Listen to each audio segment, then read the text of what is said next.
Thomas Tuchel reportedly called Anthony Gordon a fraud in front of the entire England squad, hours after dropping the Newcastle winger from the team for the World Cup opener against Iran. It wasn't just a tactical disagreement, it wasn't a private conversation that leaked, it wasn't the media twisting words. This is serious. Nothing like this has ever been seen 2 days before a World Cup opener. And there's a detail the FA still hasn't confirmed publicly. According to sources close to the camp, Anthony Gordon sent a message to his club manager Eddie Howe within an hour of walking out of that meeting, asking what his options were if things got worse. And the worst hasn't even come to light yet. Over the next few minutes, you'll understand exactly what happened, why the dressing room is now split down the middle, and why this changes everything for England at the World Cup. Because when this happens, 48 hours before your tournament starts, it's not just any problem. This is the kind of rift that destroys campaigns before they begin. You've got Thomas Tuchel trying to set standards, you've got senior players questioning his authority, and you've got a winger who was supposed to be part of England's attacking threat now frozen out completely. And the behind the scenes of this is worse than it looks. It all started on the evening of June 9th, in a ground floor conference room at England's team hotel in Philadelphia. The meeting was scheduled for 8:30. Thomas Tuchel stood at the front, tablet in hand, cycling through tactical slides. The room was full. Declan Rice, Jude Bellingham, Harry Kane, Bukayo Saka, Marcus Rashford, all of them waiting to hear the starting 11 for the Iran match. That's when Tuchel reached the squad list. Anthony Gordon's name wasn't on it. Not in the starting 11, not on the bench. Declan Rice reportedly looked around the room, confused. Other players exchanged glances. Tuchel allegedly paused, then said Gordon had not shown the level required over the last few days. According to witnesses present in the meeting, Tuchel questioned whether the winger truly believed in the system. And that's when he allegedly used the phrase, playing like a fraud. The room went cold. Anthony Gordon, seated near the back, reportedly stood up without a word and walked out. The silence lasted 3 seconds. Then Jude Bellingham stood. Sources claim the Real Madrid midfielder demanded clarification, his voice sharp. Tuchel is said to have raised his voice back, insisting the decision was final and non-negotiable. That's when Bukayo Saka spoke up, allegedly defending Tuchel's right to make tough calls. Other players erupted. Declan Rice tried to step in as captain, tried to calm it down, but Tuchel reportedly waved him off. The meeting ended abruptly. Players split into groups in the hallway, some following Gordon, others staying with Tuchel. Nobody saw it coming. But this didn't come out of nowhere. The thing is, Anthony Gordon had been a surprise inclusion in Tuchel's final 26-man squad, chosen ahead of Jack Grealish. Since the team arrived in the United States, tension had been building. Sources close to the squad say Gordon clashed with Tuchel during a closed training session back in Atlanta, with the manager frustrated by the winger's reluctance to track back in a defensive drill. Rumors circulated inside the camp that Gordon had been vocal in private about preferring a different tactical system, one that suited his direct style better. Other players reportedly noticed small things. Gordon arriving a few minutes late to video sessions, keeping to himself during downtime. Not the kind of behavior that gets you sent home, but enough to put you on thin ice with a manager like Thomas Tuchel, who's built his reputation on discipline and tactical buy-in. And Tuchel had apparently decided that 2 days before the World Cup opener was the moment to make an example. Now here's where the dressing room splits. On one side, you've got Jude Bellingham and a group of younger players who believe Tuchel crossed a line by publicly using the word fraud. They argue Anthony Gordon was one of the Premier League's most consistent performers last season, contributing more than 10 goals and numerous assists for Newcastle. They see this as scapegoating, a manager covering his own uncertainties by throwing a younger player under the bus. On the other side, Bukayo Saka and a smaller faction believe Tuchel is right to demand absolute standards at a World Cup. They point to past England teams that failed because discipline broke down, because managers lost control. And in the middle, you've got players like Marcus Rashford and Kobbie Mainoo who've stayed silent, not wanting to pick a side, but adding to the uneasy atmosphere just by their silence. Declan Rice is reportedly caught in the worst position of all, trying to mediate as captain, but feeling the pressure from both directions. And hold on, because the most controversial detail I've saved for the end. Sources claim a player may have recorded audio of the meeting on their phone. If that leaks, the FA could be forced to take action against Thomas Tuchel, whether they want to or not. The reactions have been instant and divided. Inside the England camp, the coaching staff allegedly advised Tuchel to handle the Gordon situation privately, but the manager insisted on making it public within the squad to send a message. The FA is reportedly monitoring closely, but staying out of it for now, knowing any interference could undermine Tuchel's authority even further. On social media, it exploded within hours. Some England fans are backing Tuchel's no-nonsense approach, pointing to his success at Chelsea and saying sometimes you need a manager willing to make the hard call.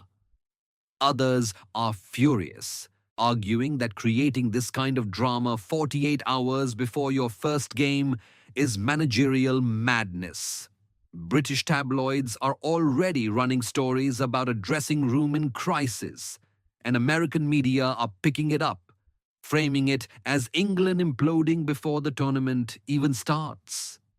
Harry Kane, who's captained this squad through multiple tournaments, has reportedly stayed neutral in public, but is said to be concerned about the atmosphere heading into the Iran match. Jude Bellingham, who won the Champions League with Real Madrid and is seen as one of the future leaders of this team, allegedly feels Tuchel disrespected Anthony Gordon in a way that could poison the group for the entire tournament. And now the consequences are stacking up fast. England face Iran on June 11th in Philadelphia. That's less than 48 hours away. Thomas Tuchel has to finalize his starting 11 and submit it to FIFA within 24 hours. If Anthony Gordon stays frozen out, Tuchel will likely start Bukayo Saka and Marcus Rashford on the wings with Phil Foden or Eberiki Eze as backup options. But the real problem isn't the tactics, it's the atmosphere.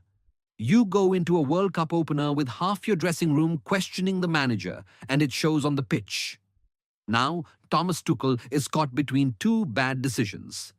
If he backtracks and reinstates Anthony Gordon after this backlash, he risks looking weak in front of players like Jude Bellingham and Declan Rice, and he loses control of a dressing room full of strong personalities. But if he digs in and keeps Gordon out, he risks a full-blown mutiny, with senior players potentially going to the FA behind his back, and England walking onto the pitch in Philadelphia distracted and divided. And the clock is ticking. FIFA rules allow squad changes only in cases of serious injury before the first match, meaning Anthony Gordon can't be officially replaced unless he's ruled medically unfit. Tuchel can't undo the meeting, can't take back the word fraud, and can't pretend this didn't fracture the group. If England lose or even draw against Iran, the pressure on him intensifies immediately. And every decision he made in that conference room gets dissected for weeks. This is the kind of moment that defines tournaments. Not the tactics, not the talent, but whether a manager can hold a dressing room together when it's splitting apart. And right now, Thomas Tuchel's England squad is splitting. And look, this is far from over. This is the information going around so far.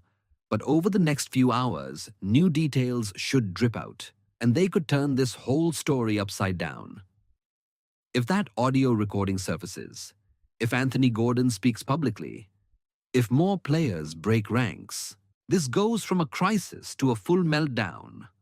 Over to you. Was Thomas Tuchel right to publicly question Anthony Gordon's commitment to send a message to the squad? Or has he created a crisis that could cost England the tournament? Write it down below. And if you don't want to find out about the next bombshell after everyone else, subscribe and turn on notifications now. Because when this fully blows up, you'll want to be the first to know, not the last. And here's what makes this even more dangerous for Thomas Tuchel.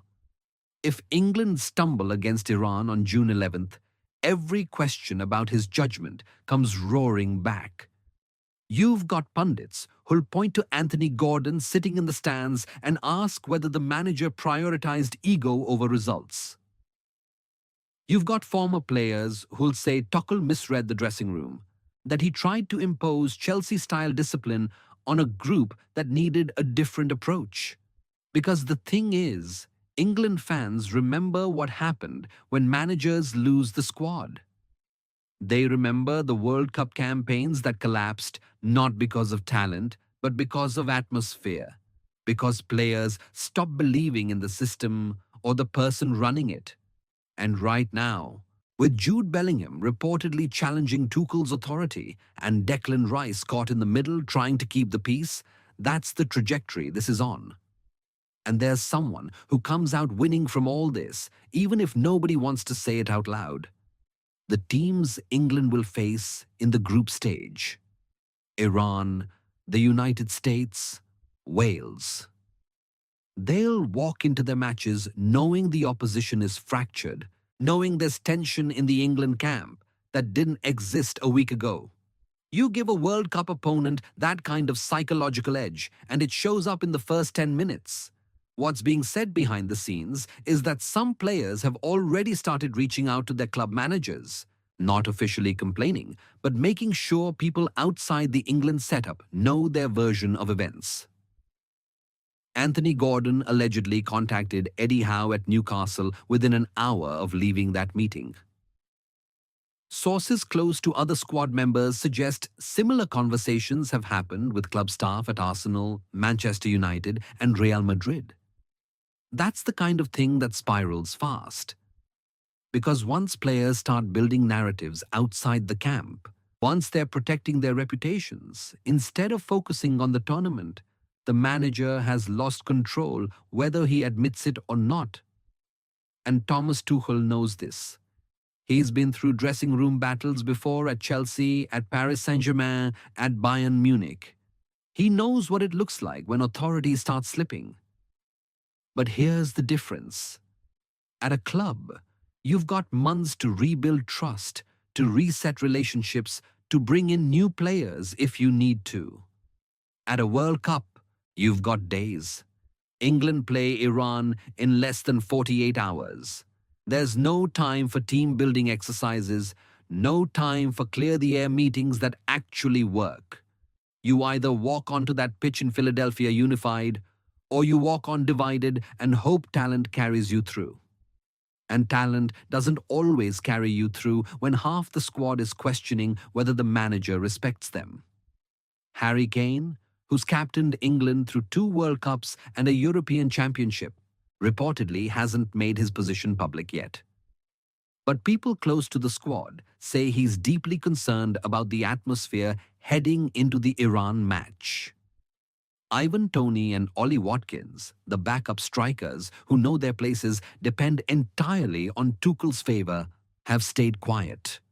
Jordan Pickford, the goalkeeper who's been with England for years, is said to be frustrated that this kind of distraction is dominating the final preparations. And the worst part for Thomas Tuchel is that even if England win against Iran, even if they top the group, this story doesn't go away. Because Anthony Gordon is still part of the squad for the rest of the tournament. He's still training with the team, still in the hotel, still in every team meeting. You can't freeze a player out for one match and then pretend everything's fine. Either Tuchel brings him back in and admits the decision was too harsh, or he keeps him sidelined and risks the rift getting worse with every passing day. The FA is watching all of this, and they know what's at stake. England haven't won a major tournament since 1966. The pressure on this squad, on this manager, was already enormous before a single word was said in that conference room in Philadelphia. Now it's unbearable.